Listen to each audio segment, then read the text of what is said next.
वाला नहीं है। तो हमने अपना मुंह किसी और तरफ कर लिया, हमारा टिल्ट, हमारा झुकाव किसी और तरफ हो गया।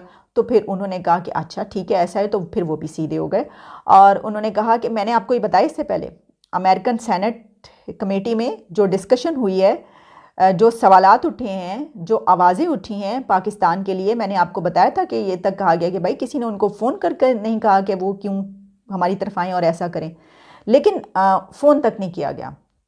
हालांकि दूसरी तरफ दूसरे कंट्रीज़ में उन्होंने फ़ोन किए हैं, उन्होंने बातें की, उसके हवाले से वो भी मैंने आपके सामने रखी।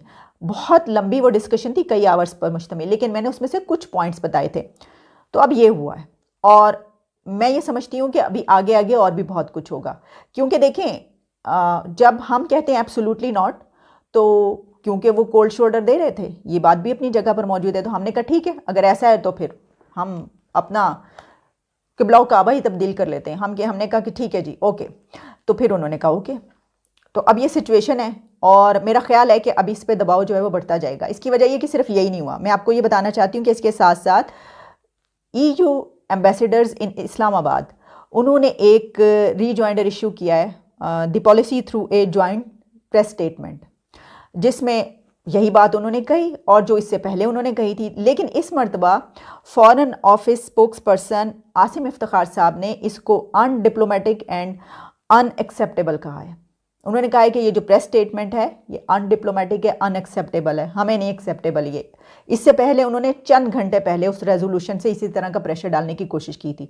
तो कॉल वो नहीं कर रहे, वो EU के एम्बेसडर से प्रेशराइज करने की कोशिश कर रहे हैं। इसकी वजह ये है कि उन्होंने कहा है कि वो जो एक इतना बड़ा हमने इशू बनाया कॉल का, तो वो उसके ऊपर अभी तक वो उसी पर हैं, स्टक हैं, वो सब कुछ जानते हैं कि क्या क्या यहाँ पर होता रहा है। ये सिचुएशन है। देखिए ना, ये एक अच्छा नहीं हो गया कि विजिट एक कैंसिल किया उन्होंने, FATF में ग्रे से उठा के ब्लैक में नहीं डाल दिया। गुस्से में वो ये भी कर सकते थे, हम क्या बिगाड़ लेते उनका, लेकिन उन्होंने किया क्या, गुस्सा वो सिर्फ इन कंट्रीज़ पर नहीं निकाल रहे बल्कि उन्होंने UAE पर भी गुस्सा निकाला है। लग ऐसे ही रहा है क्योंकि UAE को भी ग्रे लिस्ट में शामिल कर लिया गया, FATF की ग्रे लिस्ट में UAE भी आ गया है। तो अब तो बहुत से पाकिस्तानी बड़े खुश होंगे, लोग बड़े खुश होंगे ये कहेंगे कि देखें आप तो ऐसी ही बातें बनाते हैं, UAE कितना तरक्की याफ्ता, क्या क्या आप उनकी तारीफ़ें नहीं करते थकते थे, वो भी हमारे साथ UAE में आ गए।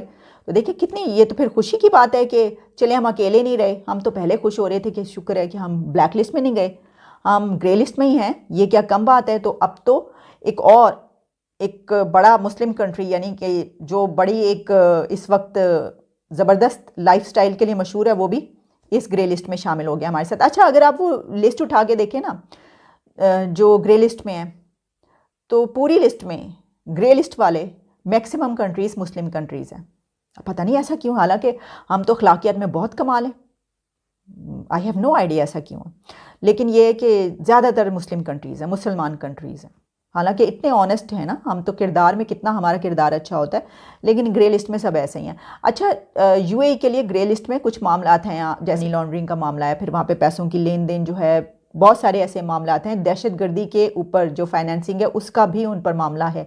अगर इसका था कोई डिस्प्यूट, तो फिर तो मेरा ख्याल है कि सऊदी अरेबिया पे भी कुछ ऐसा नहीं होना चाहिए था। पाकिस्तान में फ़िरका वाराना जो फसादात हैं उसके ऊपर तो काफ़ी पैसा खर्च होता रहा ना, यहाँ पर फंडिंग होती रही है। इससे याद आया कि जो शेख रशीद साहब हैं वो ये कह रहे हैं कि जो वो तह तक पहुँच गए हैं, वो जो हमला जिन्होंने किया वो तह तक पहुँच गए उनकी, उन्होंने कहा हमने पकड़ लिया, हम पहुँच गए। अब मुझे पता है कि वो ज़मीन के अंदर से तह से क्या निकालेंगे, तो इसका मतलब है इसी में से उठा के जो यही वाली भेजी गई है।